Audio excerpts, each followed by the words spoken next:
You're watching the Wellness Hour, news that makes you healthier. I'm Randy Alvarez. Today's topic, replacing missing teeth with dental implants. According to my first guest, he says nobody should be wearing a loose-fitting denture. With us, we have Dr. Michael Ling. Dr. Ling, welcome to the program. Thank you, Randy. Good. Now, I know you brought a stack of photos, so we'll try to get to as many of those as possible. We looked at them in the green room. Pretty dramatic, by the way. Now, for people that don't know your practice, like who's the typical implant patient? Well, Randy, I wouldn't say there's one typical implant patient. There's really two different categories of patients that end up coming to see us. The first category are patients that have really bad teeth. So they've got badly broken down teeth, they've got really bad gum disease, bad breath, sore teeth. Train wreck mouths is what we call them. So they're people that are at the end of the line and are scared that one day they're going to have to wear dentures, and they don't want to do that. And for those people, what we do is give them a brand new set of teeth that are bacteria free, that look good, that don't have the smell anymore, and that they can eat whenever they want on. Okay, good. The second group of people that come to see us are the ones who already have dentures. So they might have been in dentures for 5, 10, 20 years, and they want something better. They can't enjoy their lives the way they are. They want to upgrade what they have to something that's more comfortable and looks nicer. So we give them also a new set of teeth that's fixed in their mouth and never comes out. It feels a lot like the teeth they used to have before they went to dentures. I think we've talked about this. You say that you could probably help the denture wearers the most, but it's hard to get them in. Right. Because they just don't go to the dentist anymore? Right. Yeah, if you've got dentures, Randy, you and I, you get your teeth cleaned every 6 months is what the average patient does. But once you have no more teeth and you're in dentures, you're out of that loop. You're not in that cycle anymore. So you're not coming to see the dentist every 6 months. So you just don't know what options are out there for you anymore. Okay, and so there's a lot of people in Canada. Sure. Like throughout Canada. Yeah, it's a big problem. So you know dentures. Sure, you know the Rogers Center where the Blue Jays play. Okay. You could fill the Rogers Center 10 times over with patients that are right now wearing upper and lower dentures in our area. And you could probably double that number of people with people who are at the end of their life with their teeth and are about to go into dentures. So it is a really, really big problem. So if getting new teeth supported by implants is so good, why aren't they all doing it? Like, what's your take? That's a great question, Randy. And I think there's a handful of reasons why these people don't take the next step and upgrade their dentures. The first is, like we said before, once you are in dentures, you're just not seeing the dentist anymore. Okay. You might go to get relines done, you go to get sore spots adjusted, but you're just not in the cycle. So you don't have a dentist there that's always telling you about the latest and greatest that's available for their dentures. Okay. The second reason is, Randy, when people are in dentures, it's not an overnight thing where they go from healthy teeth to dentures. All right. It's tens of years, sometimes 30 years of broken down teeth, getting them fixed again and again and again, having bad breath, bad gum disease, going to see the specialist. That doesn't quite work, so they're going back and forth to different specialists, getting root canals done, root canals redone, crowns broken, oral surgeon going all over the place.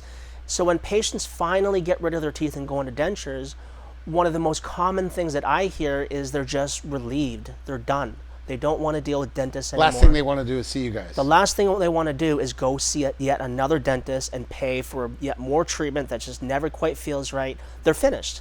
So they just settle for what they have, and they don't know what else is available. If all the denture wearers, like you're saying there's close to 1 million people, let's say, in all of Canada, if they all figured out how good this was, there's not even enough dentists to help them. Is there truth to that? Yeah, it's a huge problem. And the problem is that people that are wearing dentures, their dentures are not attached to anything. They're just floating there. So they're held in literally by gravity or suction. So I know a couple of denture wearers. They never complain. Well, Randy, they don't complain to you because you're not a dentist. Okay. We hear it all the time from our patients that patients come in with their dentures and they are just sick of them. They want something better. Let me tell you what it's like to be a denture wearer. If you're a denture wearer, what I hear from my patients is they just can't eat the things they want to eat. So you go to a restaurant, when you and I go to a restaurant, we think, well, what do we feel like eating? I want the steak today, I want the salad, get the lobster tail, whatever you want. If you're a denture wearer, that's not the way it works. You got to think about, what can I eat today without me getting stuff stuck around my denture and my teeth falling out in front of my friends? So I can't have the salad today, I can't have the raw veggies, I got to stick with the mashed potatoes, the soft food, the things that are low risk to cause me to get food stuck around my teeth and my teeth to fall out in front of my friends. And then when they order something, they're always excusing themselves to go to the bathroom, not because they have to go to the bathroom, but because they got to take their teeth out and wash them before they go back to the table. So you're sitting there in the washroom, and you can't do it in a stall. You're at the sink taking your teeth out, doing as fast as you can, hoping nobody comes in behind you and sees you with your teeth in your hand. It's really, really embarrassing and debilitating for these people. And that's what it's like to be a denture wearer. I mean, a lot of our lives are centered around socializing with our friends, and a lot of those times are with meals. So if you're a denture wearer, especially people... You avoid those situations? You avoid those situations. Okay. So a lot of my patients say that, you know, they go out to play pickleball, which is the hottest thing these days. Okay. They go bowling, bingo, and afterwards, what do they want to do? Their friends want to go out for lunch.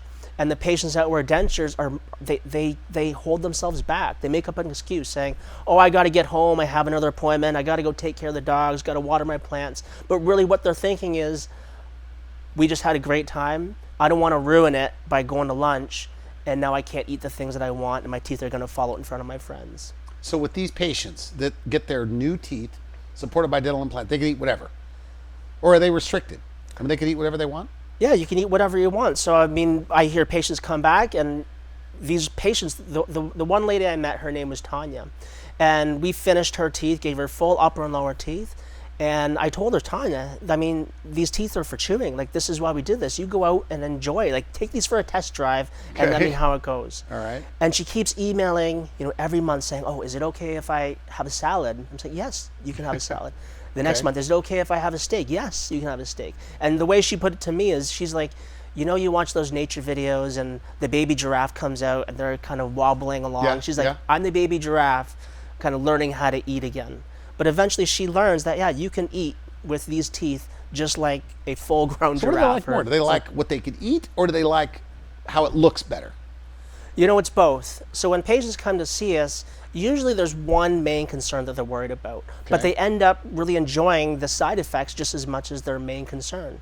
So for example, there are patients who come in and they just want their teeth to look better. Okay. Right? All they want is the nice, white, straight teeth that look like they did when they were 20 years old. Okay. But what they discover is that not only when they're finished, not only do their teeth look nicer, but they forgot how important those teeth are for tasting their food and for eating the foods that they want. So we had a patient, her name is Elsie, and she came in and all she wanted was, she said, Dr. Ling, I just want my teeth to look good. I've got, you know, weddings coming up, I've got vacation plans, I just want to be able to smile. When we finished her teeth and she came back to see us again after that, she said, Dr. Ling, I have a bone to pick with you. Okay. And you know, as a dentist, you're thinking, well, uh-oh, what did something break? Did I do something wrong? Okay. You're not happy? She's like, you owe me, because since I've had my teeth done, I've spent more money than I ever have on things like vacations and food and going out with my friends. And it's all because of my teeth. That's and nice. I never realized how much I miss them. And she says to me, you know, do you ever go to a friend's house or a neighbor's house and you walk in the door and you're just hit with that apple pie? So they're baking a fresh apple pie. Okay. Or they're baking, you know, fresh cookies, and it just hits you in the face. She said, Dr. Ling, you're young and you don't know what it's like, but when you're wearing a denture, you cannot taste your food the way you used to. Because the roof of the mouth is covered? The roof of the mouth is covered, Okay. and you just learn to adapt. And now that's not there. It's like every time I eat something, it's like getting that apple pie hit me in the face, because it's a Nice. sensation that I've missed for 20 years.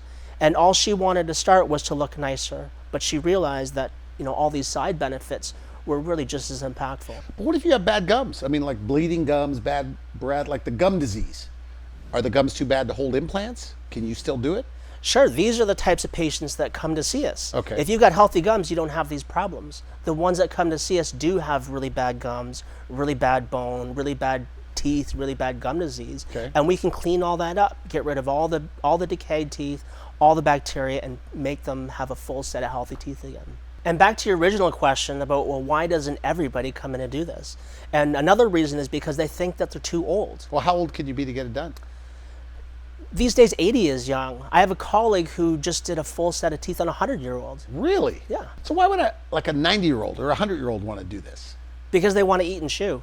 If you're lucky enough to make it to 70, 80 years old, a lot of your life revolves around eating. You want to be able to enjoy your meals. You want to be able to enjoy your life. Now, I had a patient recently. Okay. His name was Ed.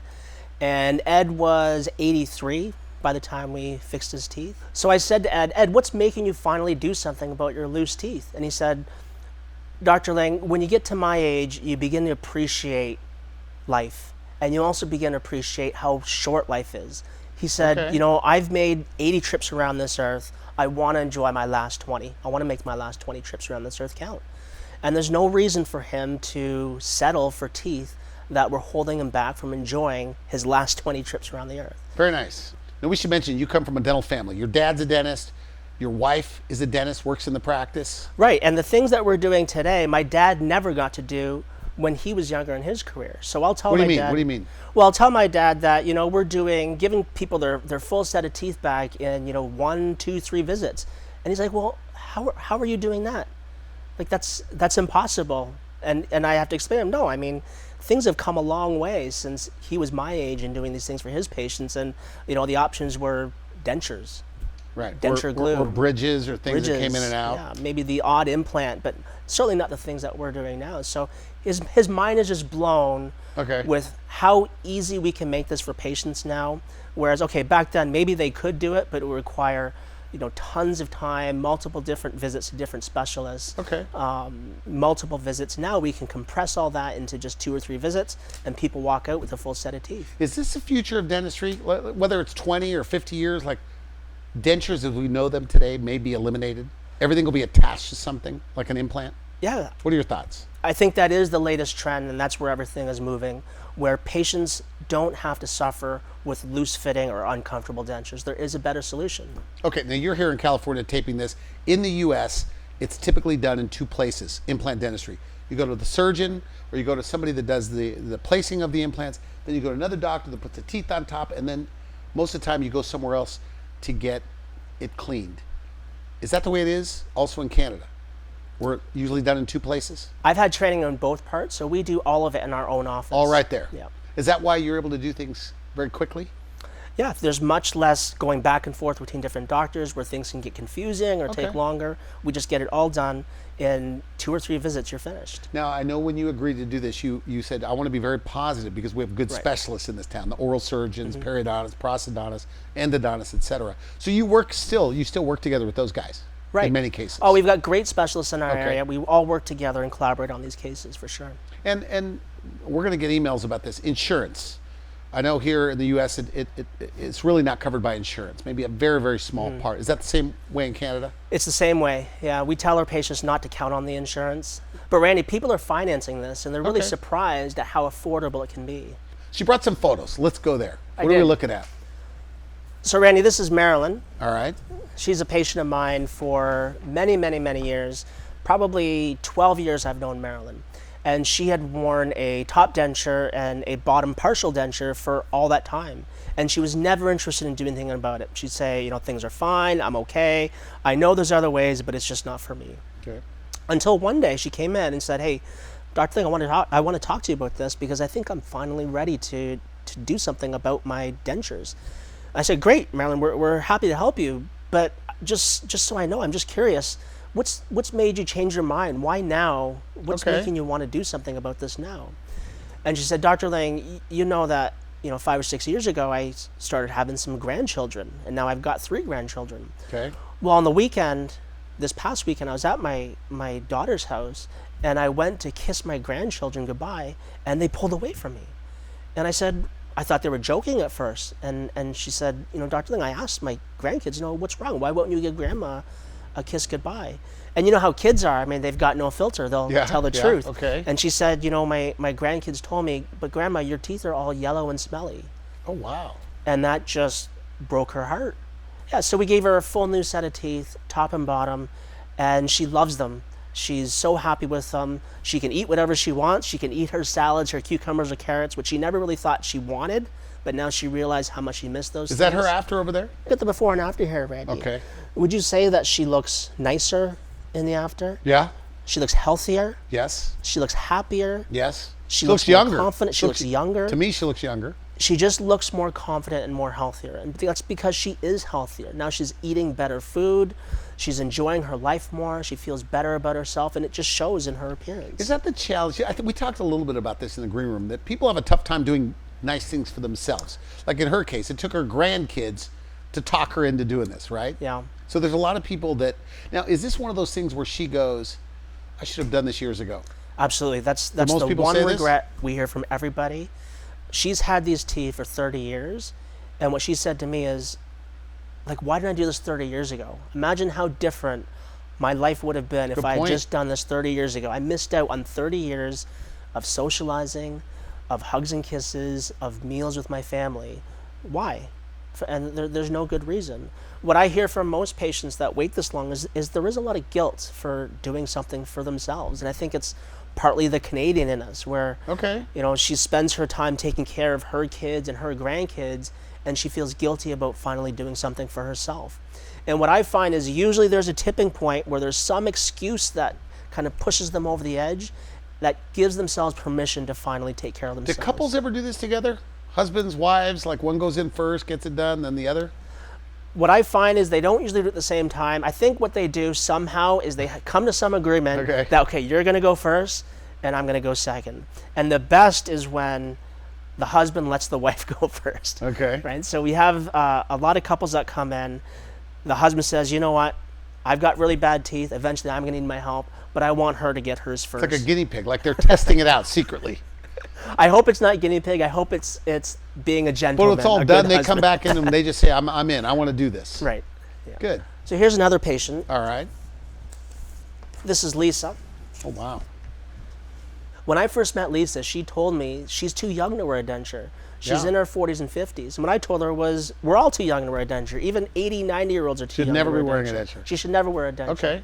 But she'd had some really bad problems when she was younger and had lost lots of her teeth in her 30s, and she'd been wearing a denture for 10 or 20 years. Patients like this that come in, a lot of them are getting back into the dating scene. So I don't know if you knew, Randy, but the largest growing segment in online dating is seniors, the 50s, 60s, 70-year-olds. Okay. And they're all online. You know, they're recently divorced, they lost a loved one, and now they're trying to meet somebody new online. And so they're terrified of meeting somebody new and that moment coming where they're going to have to take their teeth out at a meal, or they're going to go for an overnight trip, or they're going to go travel together. And how am I going to tell my new boyfriend, my new girlfriend, that I got to take my teeth out? And it's just embarrassing. They feel like they're 20 to 30 years older when they don't have their teeth in. So her option was to wear a cosmetic denture, which we would have happily made for her, but she chose to do something fixed instead. And this is what she looks like. When you say fixed, we're talking about teeth that don't come in and out? Fixed means secure in the mouth and never come in and out. This is nice. I'm not trying to side with you, but these look really, like, real. I always feel like I could spot fake teeth walking down the street. Right. What we go for is, we live in Canada. We don't live in Hollywood. We're going for natural, age-appropriate, something that blends in. Looks good. And it takes a lot of time and planning to do that. And that's what we do behind the scenes. So you see, Randy, how her teeth are not too long. They're not like long horse teeth. They're not super bright white. They're a nice natural white. The curve of her teeth follows the curve of her smile. So it's all like the lower lip. natural. The lower lip. Okay. It fills out in her cheeks, so it looks very full, very happy. We want her teeth to match her smile and to match her face. Okay. So that's why we take extra care to make sure that it blends in. The teeth are not too long, too short, too fat, I mean, too it looks skinny. natural. I mean, another dentist looking at that photo would never know by looking. Is that true? That's just looking like this at this photo? Yeah, we're going for something that's natural, that blends in, that's invisible. We're not looking for just, bam, out there where everybody's staring. You said you show them what their teeth are going to look like ahead of time. How? There's different ways that we can do that. The first way is we can use almost like a digital Photoshop program. So we can show them what we think their teeth are going to look like based on a photo of themselves. Okay. The second way we show them is we can actually do a mock-up in their mouth. So we can make a trial set of teeth. We call it a smile test drive.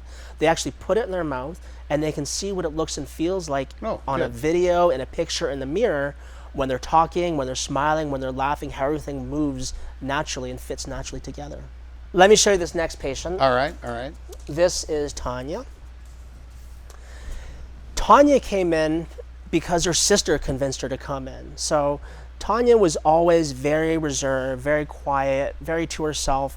So Tanya's teeth were really badly broken down. She had really bad gum disease. She had broken teeth. She had dark cracks and stained lines all over her teeth. So one of her options was to wear just a regular cosmetic denture, which we would have happily made her. But that's not what she wanted. So instead what we did is a set of teeth, a full arch of teeth that were secured in her mouth and never came out. Okay, let's take a look at this. Yeah, so this is what Tanya looks like now. It does not look like the same person. It doesn't. And you look at, when she came in, it's a real transformation. When she came in, she was, her hair was just all over the place, wearing an old sweater. When she answered questions, just one or two words, never really making eye contact, always looking down. And when she was done, it was like a brand new person. And she didn't know she was coming in for photos, but she came in, a nice blue cardigan, the pearl necklace, her hair done. And our staff all noticed, like, wow, like, what's with Tanya? We thought she didn't like us because she never smiled. She never said hi. She never said bye. She was always kind of looking down. And now she's just beaming, stopping at the front desk on the way in, on the way out, waving to everybody. Can you spot people with bad teeth that are hiding them? Absolutely. You see them walking around. Like when you're out and about, you can tell who's hiding their teeth. When you don't like something about yourself, it really holds you back. So there's people that don't like their hairline. They're always wearing hats. People don't like their bodies, so they wear loose, baggy clothing and never go to the pool, never go in a bathing suit. When people don't like their smiles, they compensate, they hide it. So they do things like they always, they cover their mouth with their hand when they talk. Or when they smile, they never smile with their teeth showing. They just, smile with their lips closed. So we had another patient named Lily, and when she came to us, what she said was, Dr. Ling, I'm looking back at our old photos, and what I noticed is that in all these group photos of, me and my girlfriends, my old friends from college, I'm the only one who's never smiling. And when I look back, I can remember being happy in these moments, but I don't look happy. I look so angry all the time. And what she realized is that because she didn't like her teeth, she learned to adapt and learned to hide her smile with her hand, or to take it at the right angle so it didn't show properly, or just to not smile with showing her teeth. Now, something I got to ask you is pain. It seems very painful. Randy, every one of our patients is numbed up. We have different levels of sedation, ranging from oral sedation to IV sedation. So our goal is to make this as comfortable as possible for people. Now, the people who go through this type of treatment are usually really scared of the dentist. That's how they ended up in this situation. They've had some really, really bad experiences in the past. But the important thing to remember is that pain or the fear of getting this done shouldn't be the reason why you don't Shouldn't hold you back. No. Now, is this true? Like, for example, somebody watching this, if you had availability in your schedule, I mean, in the next couple of weeks, they could have a brand new upper and lower set of teeth. Is that right? 2 or 3 visits and you're done. You walk in with the teeth that you have, you walk out with brand new set of teeth that are secured in there and never come out. We are just about out of time.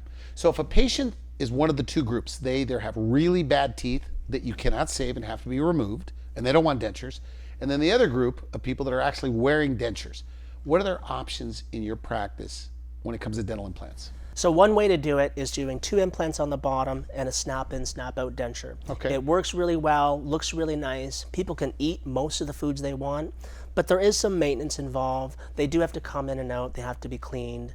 And there is a little bit of movement when they choose. So maybe but you're not a fan of those snap-in dentures. I'm not a fan because most patients are not a fan of it. Now, it's better than a loose-fitting denture, and it's a more affordable option, but there are more secure ways of doing it. Can you graduate them? I mean, somebody starting with a snap-in, snap-out set of teeth, you can move them to a set of teeth that don't come out? Sure. Okay. Yeah, patients can always upgrade it later. What I tell them is you can try this as a more affordable option. If you don't like it, there's always ways that we can upgrade this in the future. Okay, good. So they could also do 4 implants on the bottom instead of 2, which is a bit more secure, a little bit more expensive, but a little bit more comfortable as well. Or they can upgrade to an even better option, which is a fully secured set of teeth. So what this means is, which is 4 or 6 implants, they can have a set of teeth that's in their mouth, looks fantastic, and never comes out. There's 0 movement, 0 rocking. It's rock solid. They can eat whatever they want. Eat whatever you want. And the best thing that a lot of patients say about this is it doesn't cover their palate. So they can finally taste their food, they can feel the temperature of their food. Your palate's covered with taste buds. And when that's covered with a piece of plastic, you just don't enjoy the food the way that you used to. So you can't taste the food. You mentioned 80-year-olds are doing this. Study came out, most 80-year-olds on 4 or 5 medications. Can you be on some medications and still get this done? Absolutely. These are the patients that we work on. There are not many 80-year-olds who are not taking any medications. What about if it's a diabetes medication? Can they still do it? Absolutely, yeah. We work on diabetics As long as it's what? Controlled? As long as it's controlled. But it's very, very, very rare these days that we meet a patient and tell them, sorry, we can't do this for you. Will you talk to their medical doctor, or do you? Sure. Every once in a while? We coordinate with their family doctors or their specialists. Sometimes the treatment is more difficult. Sometimes it takes more time. But honestly, I can't remember the last time we said, sorry, you're out of luck. We can't help you. Now, we have about a minute left, but I got to ask you, because you're a dentist, you probably think the smile is the most important thing. How important is a smile, in your opinion? Teeth and gums. Well, it's not because I'm a dentist. These are the facts. People with bad teeth are judged. Now, we all know you shouldn't judge a book by its cover. We were all taught that as kids, but we all do it. It's just part of our society. Especially the movies. In the movies, and this is where we learn it. So you look in the movies, and the hero of the movie, the star of the movie, you think Julia Roberts, you think George Clooney, they've got brilliant, straight, white, beautiful smiles. And then you look at the flip side. Every time the director of the movie wants to make somebody look scary, or wants to make them look poor or uneducated, or the villain, they have dark smiles. That's or a good worn point. down smiles. You look at Jim Carrey in Dumb and Dumber. They want to make him look dumb. What'd they do? They chip his front teeth because chipped tooth looks dumb, I guess, for some reason. Yeah. And that's just the way our culture is. So that's why smiles are important. It's not because I'm a dentist. It's because that's our society. You say patients say that it changed their lives. Really? It's a huge transformation. We have patients that come in that don't feel good about themselves, and you can just tell because just their energy is down, it's negative, it's quiet. And when they finally see themselves with their new smile, it just brings out their inner selves again. And that's what we hear from patients. They say, you know what, I feel like myself again. Good. I finally look the way that I want to feel. Are you ever on a consult and you're hearing their hard luck story about how bad their teeth? Do you ever get kind of excited going, boy, they don't even know how good this is going to be? Absolutely. It's we don't want to overpromise for people, but we just know, you know what? You're in for a treat. Good. This is gonna work out really nice. Now I know your wife works in the practice. She does what, like the general dentistry, the children. You do a lot of kids. She loves seeing kids. But you're giving people their teeth back. Do you think like you have the better job secretly? Randy, you're taking somebody with no teeth and you're giving them teeth back again. It's an amazing feeling and very, very rewarding. We're out of time, but the two groups of people. Final message: somebody either has teeth that are so bad they have to be removed, they don't want a denture, or the denture wearer is watching this and they've heard what you had to say, but for whatever reason they're still skeptical or scared. What do you say to them? I'd invite them to come in and chat. Okay. I mean, there's no harm in knowing your options. Come in, let's figure out what you're looking for, figuring out which of these options is the best one for you. The worst case scenario is they learn more about their options. They really have nothing to lose. Okay, good. I want to thank you for coming on the show. So if they want to make an appointment, do they go online, go to your website, or they just call the office? They can do any of those things. Okay, good. I want to thank you for coming on the show. Good stuff. Thank you, Randy. You've been watching the Wellness Hour, news that makes you healthier. I'm Randy Alvarez. For now, I wish you good health. Thanks for watching the Wellness Hour, the leader in medical news with your host, Randy Alvarez, the authority on health issues.